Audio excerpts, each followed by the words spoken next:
नमस्ते। जैसा कि हम सभी पहले से बूलियन अलजेब्रा के बारे में पढ़ते आए हैं और जैसा कि पहले मैं आप लोगों को बूलियन अलजेब्रा के बारे में बता भी चुका हूं। आज हम डिस्कस करेंगे ट्रूथ टेबल के बारे में। ट्रूथ टेबल क्या होता है, लेकिन उससे पहले एक बार फिर से हम लोग ऊपर की तरफ देखते हैं कि हमने आज तक आपको जो टॉपिक्स बताए हैं इसमें बूलियन अलजेब्रा था। बूलियन अलजेब्रा क्या है? तो बूलियन अलजेब्रा एक प्रयास है जो ह्यूमन का लॉजिक है ट्रू फॉल्स का, उसको मैथमेटिकल फॉर्म में लिखने का। यानी ह्यूमन्स लॉजिक को मैथमेटिकल फॉर्म में लिखने के लिए हम लोग बूलियन अलजेब्रा का प्रयोग करते हैं, जिसको जॉर्ज बोले ने 1854 में इस कॉन्सेप्ट को रखा था, इस थ्योरी को रखा था। इससे हम लोग डिजिटल सर्किट को एनालाइज करने में हमें मदद मिलती है। बेसिक इसके कुछ थ्योरम्स हैं जो मैं आपको पहले बता चुका हूँ, फिर से एक बार मैं इसको डिस्कस कर देता हूँ। Variable in Boolean algebra can take only two values, true और फॉल्स। जैसा कि बाइनरी हमारा कंप्यूटर जो बाइनरी नंबर सिस्टम पे काम करता है, तो यहाँ हमारा जो बूलियन अलजेब्रा है उसका पहला सिद्धांत यह है, पहला थ्योरी ये है कि कोई भी वेरिएबल इसमें केवल दो ही वैल्यू को रख सकता है और वो वैल्यू है या तो 0 या फिर 1। There are three basic operations in Boolean algebra.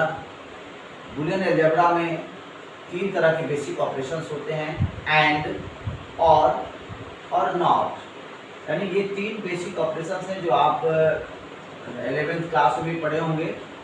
और यहाँ पर हम लोग फिर से एक बार, चूँकि हमारा कंप्यूटर इसी सिद्धांत पर काम करता है इसलिए हमको समझना होगा। और ये काफ़ी आसान है, बहुत ही इजी है, जिसको हम लोग ट्रूथ टेबल के माध्यम से भी समझ सकते हैं। और आज का हमारा टॉपिक भी ट्रूथ टेबल ही है। तो यहाँ हम लोग ऑलरेडी पहले से कुछ जो हमारे पास लॉज हैं, जैसे identities laws, distributive law, inverse law, De Morgan's law, इन सभी लॉज को हमने पहले डिस्कस कर लिया है। और आज हमारी बारी है ट्रूथ टेबल की। तो ट्रूथ टेबल क्या होता है इसको एक एक करके देखेंगे। तो सबसे पहले अभी हम लोग देखेंगे एंड गेट के बारे में। एंड गेट, ये आपका एंड गेट है। यह क्या करता है, यह क्या किस कंडीशन में ट्रू होता है? यानी हम लोग, इंसान अगर कुछ भी बोलता है, कोई भी फैक्ट रखता है, तो या तो वो सही होगा या फिर गलत होगा, यानी वो ट्रू होगा या फिर फॉल्स होगा। तो एंड के केस में क्या होता है कि अगर कोई दो स्टेटमेंट्स हैं और दोनों के दोनों स्टेटमेंट्स ट्रू होंगे तभी कंडीशन ट्रू होगा, अनलेस इसमें कंडीशन फॉल्स हो जाता है। यानी अगर हमारे पास कोई दो वेरिएबल ए और बी हैं और किसी भी केस में अगर दोनों में से किसी भी वेरिएबल का वैल्यू फॉल्स आता है तो रिजल्ट हमारा फॉल्स आता है। बस एक ही केस है कि जब सभी वेरिएबल्स के वैल्यू ट्रू होंगे तो रिजल्ट ट्रू होगा। एक छोटा सा एग्जांपल मैं रिवाइज करा दूं, जैसे कि पहले मैंने बताया था। मान लेते हैं कि आपको कहीं एडमिशन लेना है, तो एडमिशन लेने के लिए क्या कंडीशन है कि you have to pass the entrance exam. Suppose you have to take admission in BCA course. So what is the condition? You have to pass the entrance exam of BCA and you must have +2 degree in PCM, Physics, Chemistry, Math with 60%।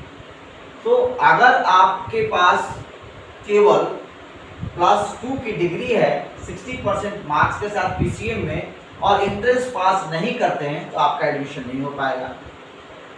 अगर आप entrance पास कर गए और आपके पास PCM group का degree नहीं है तो भी आप नहीं पास कर सकते हैं, तो एडमिशन नहीं हो सकता है। तो आपका एडमिशन एक ही केस में होगा जब आप दोनों कंडीशन को ट्रू करते हैं। तो यहाँ पर जो लिखा हुआ है ए और बी दो वेरिएबल्स है, तो चूंकि बाइनरी में टोटल जो हमारे वैल्यूज होते हैं वो 2 ही होते हैं, तो दो वैल्यूज को लेकर के बाइनरी नंबर में हमारा टोटल जो कॉम्बिनेशन बनेगा वो 4 तरह का टोटल कॉम्बिनेशन बनता है।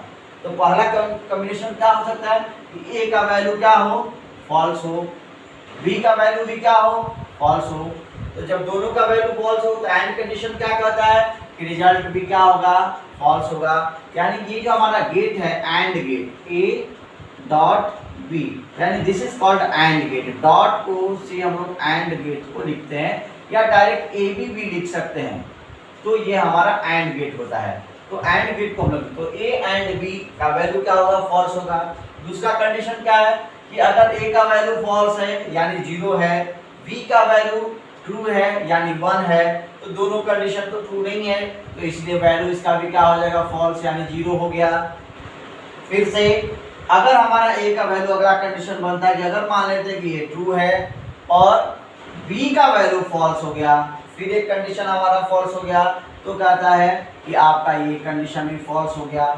नेक्स्ट कंडीशन कॉम्बिनेशन क्या आता है, अगर ए का वैल्यू भी ट्रू है, बी का वैल्यू भी ट्रू है, तो हमारा कंडीशन ट्रू होगा। यानी टोटल 3 कंडीशन बन रहे हैं, 4 कॉम्बिनेशन बन रहे हैं, और इन चारों कॉम्बिनेशनों में जहां कहीं भी एक भी वैल्यू का वैल्यू फॉल्स है तो रिजल्ट हमारा फॉल्स होता है, अनलेस रिजल्ट हमारा दोनों ही ट्रू है तो ट्रू होता है। तो ये हमारा था एंड गेट, जो हमारा एंड गेट का एक ट्रूथ टेबल था। अगला हमारा ट्रूथ टेबल है और गेट, जिसको एग्जांपल के साथ हम लोग देखेंगे कि हमारा और गेट क्या होता है। तो ये देखिए और गेट का यहाँ पर ट्रूथ टेबल यहाँ ऑलरेडी बना हुआ है, और गेट को हम लोग प्लस साइन के साथ देते हैं, ए प्लस बी, यानी ये जो साइन है ये और का साइन है, ये साइन हमारा जो है वो है ओ आर, और का साइन, यानी जो प्लस का साइन होता है हमारा और का साइन होता है, ये हमारा और का साइन है। यानी ए और बी, अगर यानी दो वेरिएबल ए और बी हैं और ए और बी के बीच में हमारा जो साइन है, ए और बीच के बीच प्लस का साइन है, इसका मतलब जो ऑपरेटर है उन दोनों के बीच में, दोनों वेरिएबल्स के बीच में और है। तो और का ट्रूथ टेबल क्या है, जैसा कि हम लोग पहले डिस्कस कर चुके हैं। और के केस में क्या होता है, एक एग्जांपल लेते हैं। मान लीजिए कि आप किसी जॉब के लिए क्वालिफाई, आप जॉब के लिए तभी अप्लाई कर सकते हैं जब आपके पास एमसीए का डिग्री हो या बीटेक का डिग्री हो कंप्यूटर साइंस से। तो ऐसे केस में अगर कोई एप्लीकेंट जाता है और उसके पास अगर एमसीए का डिग्री है यानी ट्रू है तो भी वो अप्लाई कर सकता है, अगर उसके पास बीटेक का डिग्री है तो भी वो अप्लाई कर सकता है।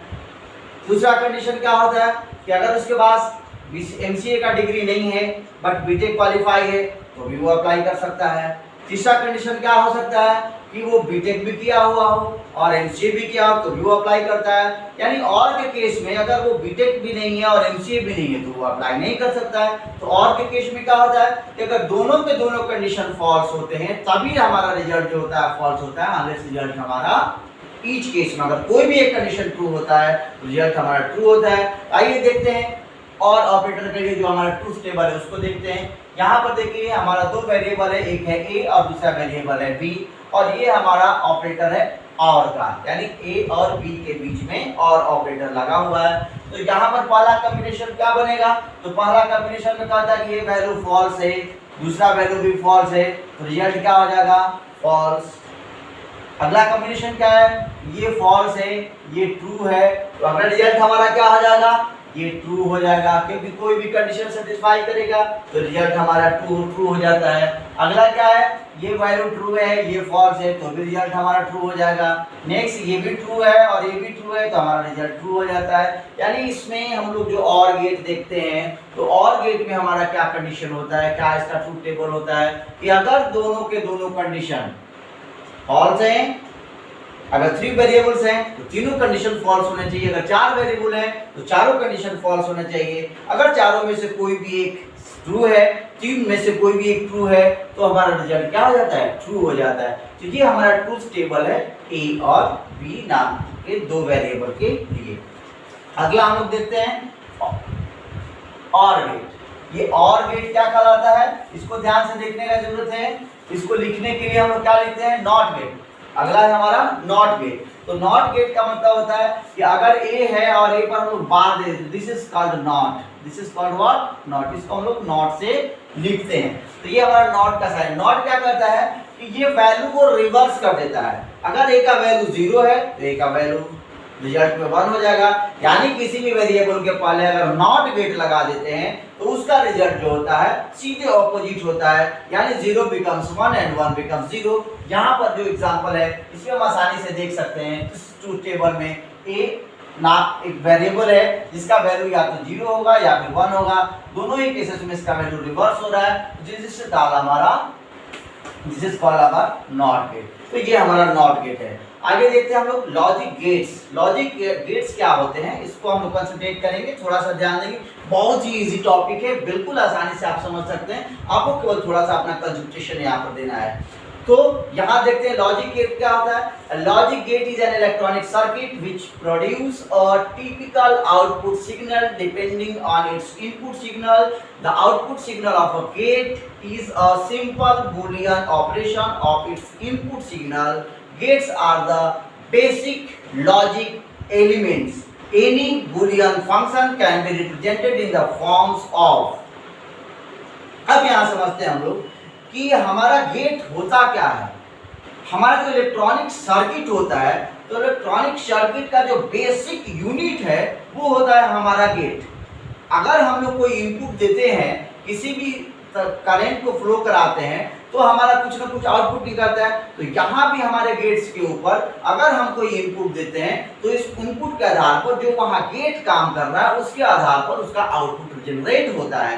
तो यहाँ पर हम लोग एक बार फिर से देखें कि a logic gate is an electronic circuit which produces a typical output depending on its input signal। यानी जो इनपुट सिग्नल है, जैसे यहाँ पर हम कुछ गेट्स बनाए हुए हैं, ये देखिए आपके सामने एक एंड गेट है, एक और गेट है, ए और बी इसका दो इनपुट है। तो ए और बी दो इनपुट है, तो इस इनपुट का आउटपुट क्या होगा। तो अभी जो हमने यहाँ पर ट्रूथ टेबल देखा था, ये जो आपका ट्रूथ टेबल था एंड का, तो अगर ए का वैल्यू ट्रू फॉल्स है, इसका वैल्यू तो रिजल्ट हमारा फॉल्स हो जाएगा। अगर इसका वैल्यू फॉल्स है, इसका वैल्यू ट्रू है, तो रिजल्ट फॉल्स होगा। यानी जो हम लोगों ने ट्रूथ टेबल ड्रॉ किया है, that is the output of that get. यानी उस गेट में अगर हम लोग प्रॉपर इनपुट डालते हैं, तो उसका आउटपुट क्या है हम लोग ट्रूथ टेबल से उसको फाइंड आउट कर सकते हैं, या उस कंडीशन से या उस लॉजिक जो अभी हमने बताया था उसके आधार पर उसका रिजल्ट हम लोग फाइंड आउट कर सकते हैं। तो ये क्या लिखा हुआ कि इस लॉजिक गेट का रिप्रेजेंटेशन हम लोग तीन तरह से करते हैं। यानी the logic gates are represented in three ways, that those are graphical symbols, algebraic notation and truth table. ये जो लॉजिक गेट है, जो बेसिक बिल्डिंग ब्लॉक्स होता है किसी इलेक्ट्रॉनिक सर्किट का, जो बूलियन फंक्शन को रिप्रेजेंट करता है, जो बूलियन अलजेब्रा में जो हमारा रिजल्ट आता है, उसको हम लोग जो लॉजिक गेट्स के माध्यम से लिखते हैं। उन गेट्स को लिखने का तरीका है, तीन तरह से सॉल्यूशन फाइंड आउट कर सकते हैं। और सबसे पहला है ग्राफिकल सिंबल्स, यानी ग्राफिकल यानी इमेज के माध्यम से, दूसरा अलजेब्रिक नोटेशन के माध्यम से। जैसे तीनों का एग्जांपल हम देना चाहेंगे, तो अगर हम लोग बात करते हैं ग्राफिकल सिंबल्स की, तो ग्राफिकल सिंबल्स में क्रमशः ये एंड गेट होता है, ये और गेट होता है, ये नॉट गेट होता है, इसके बाद और भी जॉर गेट होते हैं, लेकिन ये थ्री बेसिक बिल्डिंग ब्लॉक्स हैं। तो ये हमारा ग्राफिकल रिप्रेजेंटेशन हो गया। जो हम लोग ये हमारा एंड गेट है, ये और गेट है और ये नॉट गेट है। ठीक उसी तरह से अलजेब्रिक नोटेशन भी कर सकते हैं। एंड गेट के लिए होता है ए डॉट बी, इसके लिए होता है ए प्लस बी, और इसके लिए होता है ए बार या ए डैश, ए बार या ए डैश। इस तरह से भी हम लोग इसको लिखते हैं। और अगला क्या है ट्रूथ टेबल, जिसको क्या हमने ये देखा, आपने ऑलरेडी ऊपर में देखा। तो ये तीन तरीके हैं, ये these are the three methods जिनके माध्यम से हम लोग लॉजिक गेट्स को रिप्रेजेंट करते हैं। और आगे इस टेबल में ये तीनों एक साथ दिखाया गया है। इस टेबल को ध्यान से देखें तो आपको एंड ऑपरेटर, ये सबसे पहले आपको दिखेगा एंड ऑपरेटर, और जिसका जो सिंबॉलिक रिप्रेजेंटेशन है ये है, और जिसका जो अलजेब्रिक रिप्रेजेंटेशन है ये है। यानी अगर आपका आउटपुट एफ है, तो एफ इक्वल टू क्या लिखेंगे, ए डॉट बी या ए बी भी लिख सकते हैं, क्योंकि डॉट अगर छूट भी जाता है तो इसका मतलब उसके बीच में आपका एंड ऑपरेटर है। लेकिन प्लस के लिए कंपल्सरी क्या होता है कि वहां पर प्लस का साइन देना पड़ता है, तो वो और ऑपरेटर होता है। अगला गेट हमारा क्या है, जिसका ट्रूथ, ये ट्रूथ टेबल अभी हमने आपको समझाया था।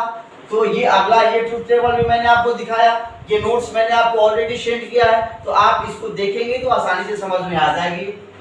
अगला है और सिंबल, तो और गेट का ये हमारा सिंबल होता है, symbolic representation, graphical representation.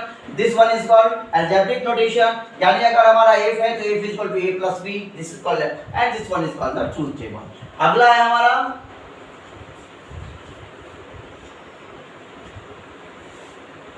Not gate. तो नॉट गेट का मतलब क्या होता है, तो ए का वैल्यू एफ क्या हो जाता है, तो ये हमारा सिंबल हो गया, लेकिन रिजल्ट क्या हो जाता है, तो सीधा रिवर्स हो जाता है। इसको ए बार या ए डैश के रूप में भी लिखते हैं।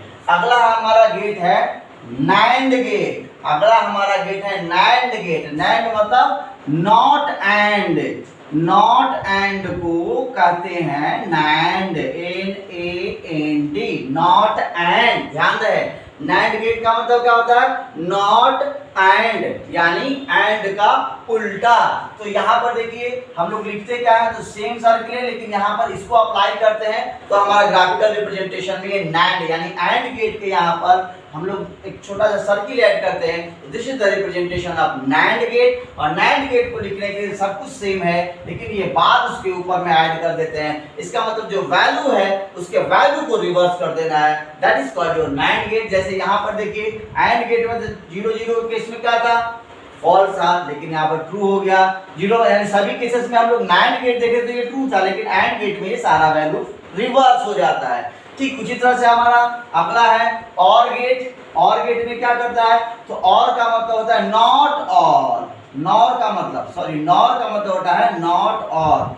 नॉट और यानी और गेट में नॉट का साइन अगर पहले जोड़ देते हैं तो ये हमारा नॉट है, यानी जो भी रिजल्ट और का था उसको रिवर्स कर देता है, और ये हमारा होता है नॉर गेट। तो ये हमारा नॉर गेट का सिंबल है, नॉर गेट का रिप्रेजेंटेशन है, ये लॉजिक रिप्रेजेंटेशन, और ये a प्लस b के ऊपर जो बार डालते हैं this is called NOR gate. अगला है जो थोड़ा सा अलग है, आप देखेंगे XOR gate, exclusive or. XOR को कहते हैं एक्सक्लूसिव और।